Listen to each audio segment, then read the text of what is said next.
निक्की बहन का बेटा है जो उसके बिना एक पल भी नहीं रहता। उसने सारी चीजें आंखों से देखी थी। अभी साहब ने क्या देखा था बताना बेटा।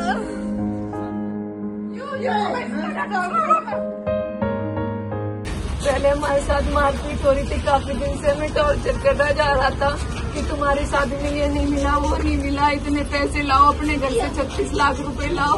उसके बाद सास ने कुछ लिक्विड ला के रखा घर में, हमें दिया। फिर मेरी छोटी बहन के ऊपर बहुत ज्यादा अत्याचार करा, उसके सर में गले में बहुत सारी चीजें मारी और उसके बाद उसके ऊपर तेजाब डाल दिया। वहाँ पे हमारे बच्चे भी सब हमें कुछ भी नहीं कर पाई। मेरे साथ भी बहुत ज्यादा बदतमीजी करी इन लोगों ने कि मेरी बहन के साथ इतनी बुरी दरिंदगी करी गई, इतना बुरा मारा उसे। मेरे बच्चे भी वहाँ पे देख रहे थे सारी चीजें। उसके बाद मारने के बाद उसके ऊपर वो जो लिक्विड लाए थे वो उसके ऊपर डाल दिया। मेरी बहन जल गई मेरी आंखों के सामने। मैंने उसे बचाने की कोशिश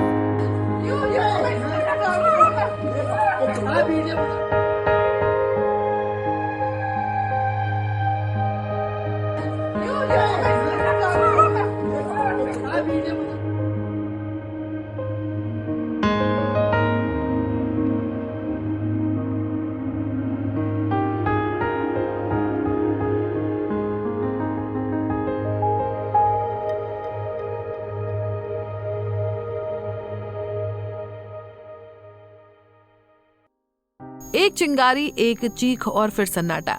ग्रेटर नोएडा के सिरसा गांव में एक घर की बहू निक्की को दहेज के लालच ने निगल लिया। ये कहानी सिर्फ एक महिला की नहीं बल्कि उस समाज की है जहां आज भी दहेज का दानव जिंदा है। ये कहानी है निक्की की, जिसके सपने पेट्रोल की आग में जलकर खाक हो गए। 2016 में रूपबाज दादरी की निक्की की शादी सिरसा ग्रेटर नोएडा में विपिन के साथ हुई थी। उसी घर में निक्की की बहन की भी शादी विपिन के भाई से हुई। दोनों बहनें एक ही परिवार, लेकिन ये नया रिश्ता जल्द ही दहेज की लालच की भेंट चढ़ गया। निक्की के परिवार का आरोप है कि विपिन और उसकी सास लगातार 35 लाख रुपए के दहेज की मांग करते थे।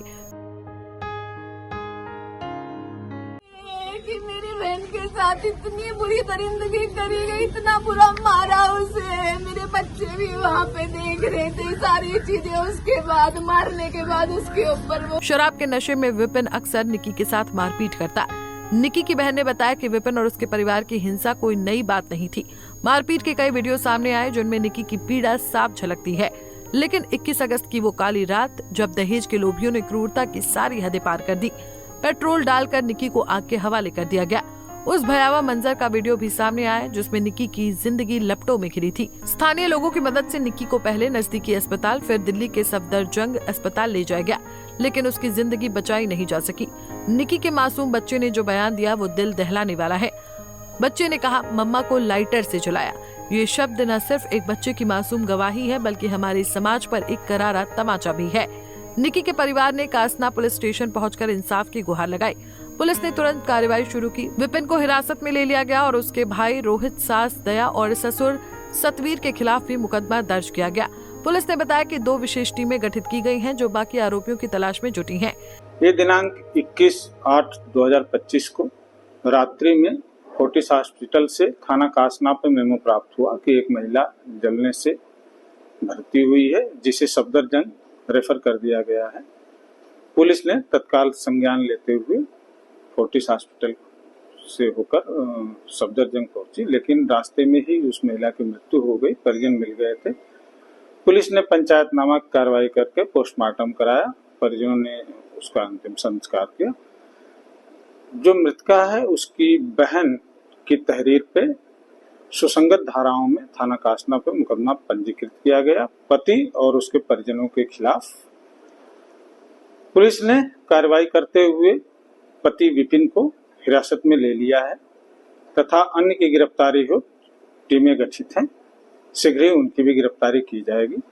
अग्रिम विधिक कार्रवाई इसमें प्रचलित है। निक्की की कहानी सिर्फ एक परिवार की त्रासदी नहीं बल्कि उस सामाजिक कुरीति की सच्चाई है जो आज भी औरतों को दहेज के नाम पर जलाती है। शादी में स्कॉर्पियो कार और ढेर सारी दहेज की वस्तुएं देने के बावजूद निकी को इंसाफ नहीं मिला। पंचायतों के जरिए सुलह की कोशिशें भी नाकाम रही। आज निकी हमारे बीच नहीं है, लेकिन उसकी चीखें समाज को जगाने के लिए काफी हैं। लेकिन सवाल है कि ये समाज कब जागेगा, कब दहेज जैसी कुप्रथा को जड़ से उखाड़ फेंकेगा। निकी की कहानी हमें याद दिलाती है कि इंसाफ की लड़ाई सिर्फ पुलिस या कोर्ट की नहीं बल्कि हम सबकी है। अब जरूरी है कि पुलिस इस मामले में दोषी को ऐसी सजा दिलाए जो मिसाल बन जाए। पंजाब केसरी टीवी के लिए ग्रेटर नोएडा से गौरव कौड़ की रिपोर्ट।